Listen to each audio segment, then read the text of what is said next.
రాష్ట్రంలో ఒక రాక్షస క్రీడ జరగబోతుంది. Revanth Reddy Lionel Messi versus గుంపు మేస్త్రి మ్యాచింగ్.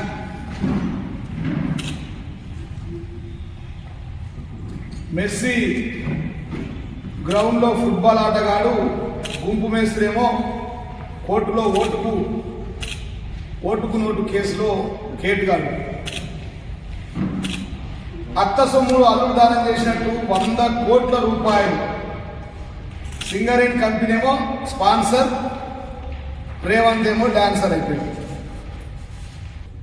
అంతర్జాతీయ ప్రాముఖ్యత తీసుకొచ్చే విధంగా కేటీఆర్ గారు ఫార్ములా కార్ ఈ రేస్ అంత గొప్పగా ప్రపంచ దిగ్గజాలను తీసుకొచ్చి హైదరాబాద్ నగరానికి ప్రపంచ బ్రాండ్ మీద తీసుకొచ్చిన ఆయనకి అవినీతిని అంటగట్టి ఒక 54 కోట్లకే 54 కోట్ల విషయంలో లేని అవినీతిని ఆయనకు అంటగట్టి ఆయన కేసు బుక్ చేయించు. మొన్న మిస్ వరల్డ్ కేసులకేమో 200 కోట్లు ప్రజా డబ్బు దుర్వినియోగం చేసి ఇవాళ ఫుట్బాల్ ఆటకు ఆయన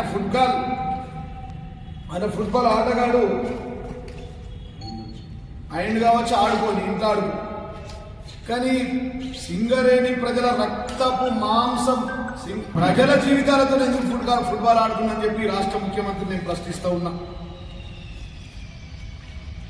మెస్సీ సాకర్ దిగ్గజం మెస్సీ, మన మేస్త్రి ఏమో ఒక బ్రోకర్ దిగ్గజం అని చెప్పి సందర్భంగా తీస్తుంది. ఎందుకంటే ఫుట్బాల్ ఆయనతో ఆడుతున్న ముఖ్యమంత్రి నీకేందయ్యా సొమ్ము? ప్రజల సొమ్ము దుర్వినియోగం చేసి, సింగరేణి సొమ్ము దుర్వినియోగం చేసి అని చెప్పి రాష్ట్ర ముఖ్యమంత్రి నేను ప్రశ్నిస్తూ ఉన్నా. మెస్సీ ఆడేది సాకర్ గేమ్ అయితే రేవంత్ ఆడేది జోకర్ గేమ్ అయిపోయి ఆయన ఒక బ్రోకర్గా మిగిలిపోతుంది రాష్ట్రంలో అని చెప్పి సందర్భం తెలియజేస్తుంది. అది హైదరాబాద్ ప్రతిష్ట పెంచే ఈవెంట్ కాదు, కోట్లు కొల్లగొట్టే పేమెంట్ అని చెప్పి సందర్భాన్ని తెలియజేస్తుంది. ఆయనకి ఒక ఫోటో దిగితే 10 లక్షల రూపాయలు ఇస్తారు. ఆయన డిమాండ్ పెట్టిండు. ఇప్పుడు జీవన్ రెడ్డి అనే వ్యక్తి పోయి ఫోటో దిగాలంటే 10 లక్షల రూపాయలు. అట్లా ఒక ఫోటోకే 10 లక్షలు అయితే ఆ దేశం నుంచి ఈ దేశంకి వచ్చి ఆట ఆడినందుకు ఎన్ని పైసలు ఇవ్వాలి? స్పాన్సర్ 100 కోట్లే. ఒక ఫోటో కంటే ఇది మళ్ళీ ఇది ఇల్లీగల్, ఇది తిరుప్రోకో కాదా? మరి ఆయన తీసుకొచ్చి ఫార్ములా ఈ కార్ రేస్ విషయంలోనేమో అవినీతి అంటగంటి, లేని విషయాలను అంటగంటి, ఉన్నది లేనట్టుగా చిత్రీకరించి కేసులు బుక్ చేసి కేటీఆర్ క్యారెక్టర్ డిసాసినేట్ చేసే ప్రయత్నం చేసినాం. మరి ఇదేంది? ఇది కిడ్ఫ్లోకా కాదా? ఇంకో విషయం, ఈ ఫోటోలో మీరు ఒక రాష్ట్ర ముఖ్యమంత్రి ఎమిరేట్స్ యొక్క ఫోటో పెట్టుకొని ఆడుతుంది టీషర్ట్. ఎమిరేట్స్ అనేది లక్షల కోట్ల కంపెనీ, దుబాయ్ కంపెనీ.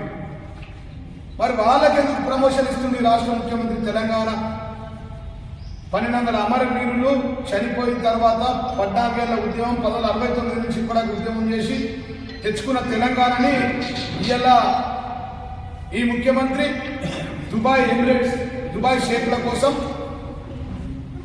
ఎమిరేట్స్ ఏదైతే ఎయిర్వేస్ ఉందో దాన్ని, ఎయిర్లైన్స్ ఉందో ప్రమోట్ చేస్తుంది.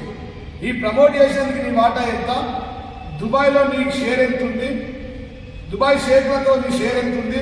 ఈ విషయం కూడా ఈ రాష్ట్ర ముఖ్యమంత్రి తెలియజేయాలి. ఒకవేళ సింగరేణి సంస్థకు సంబంధించిన డబ్బును ఇష్టారాజ్యంగా వాడడాన్ని రాష్ట్ర వ్యాప్తంగా రాష్ట్ర ప్రజలంతా కూడా వ్యతిరేకిస్తూ ఉంటారు. మరి ఈ లియోనల్ మెస్సీ వర్సెస్ గుంపు మేస్త్రి యొక్క ఆట ఏదైతే ఉందో దాన్ని ఖచ్చితంగా ఎంక్వైరీ జరగాల, సిబిఐ చేత ఇన్వెస్టిగేషన్ జరగాల.